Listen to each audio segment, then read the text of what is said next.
اتحاد کی دعوت دینے والے لوگ لوٹ لیا ان بے ایمان لیڈروں نے ہندوستان کے مسلمانوں کا ایمان۔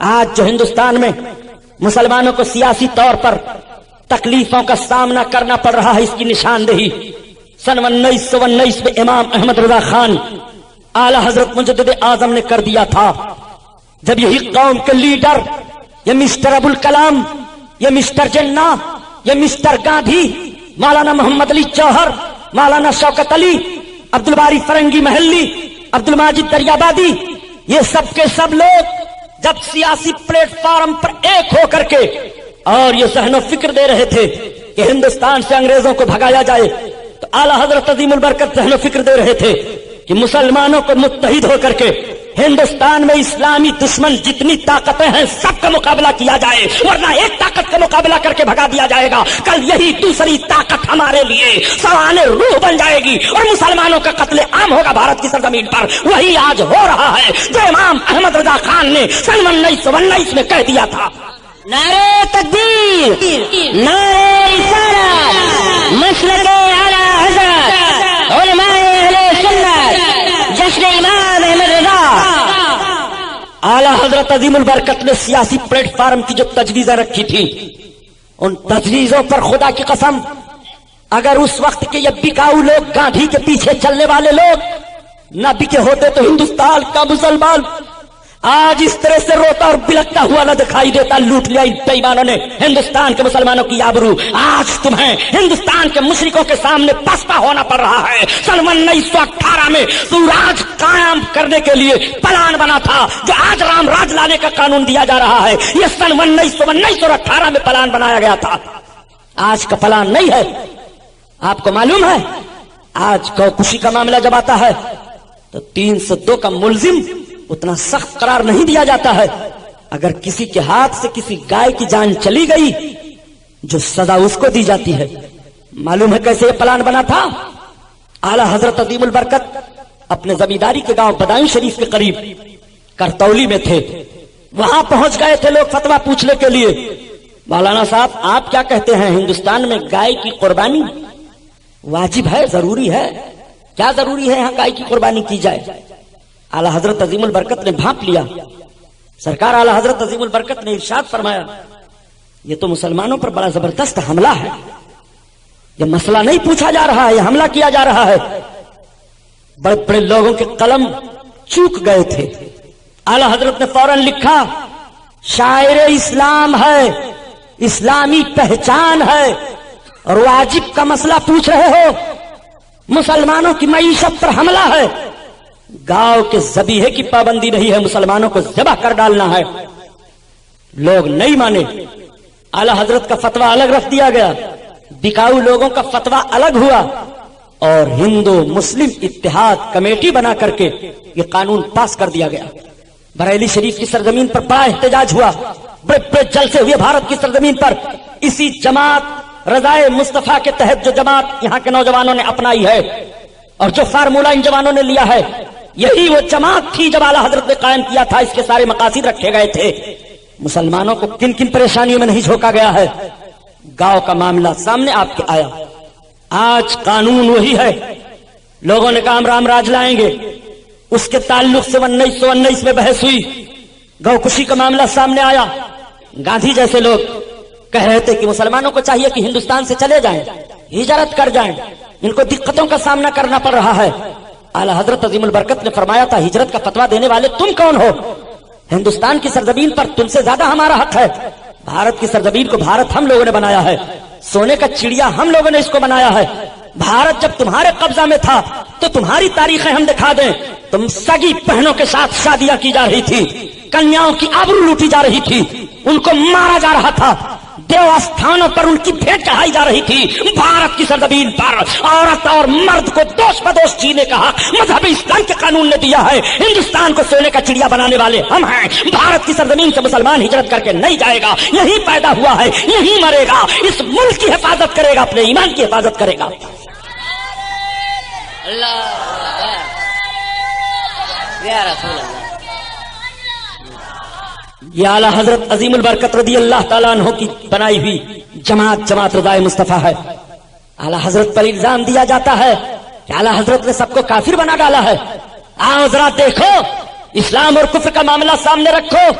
میرے آقا صلی اللہ تعالی علیہ وسلم مسجد نبوی میں ارشاد فرماتے ہیں، نکلو منافقین ورنہ ایک ایک کا نام لے کر میں بھگاؤں گا۔ سب چپ ہیں۔ میرے آقا نے ارشاد فرمایا، اب نام لینا شروع کیا، اے فلاں اٹھ نکل، فخرج فإنک منافق، نکل تو منافق ہے، اے فلاں تو نکل، تو نکل، تو نکل۔ ایک ایک کا نام لے لے کر کے سرکار نکالنا شروع کرتے ہیں۔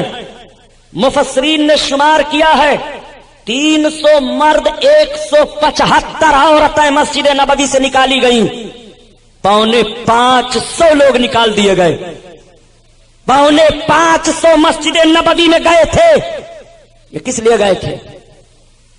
نماز پڑھنے کے لیے ظاہری طور پر نا، روزہ بھی رکھتے تھے ظاہری طور پر، قرآن کی تلاوت بھی کرتے تھے، مسلمانوں کے بغل میں بیٹھتے بھی تھے، مسلمانوں کا نام بھی ان کا تھا، اور سرکار کی مسجد میں گئے تھے، سرکار کے پیچھے نماز پڑھنے گئے تھے۔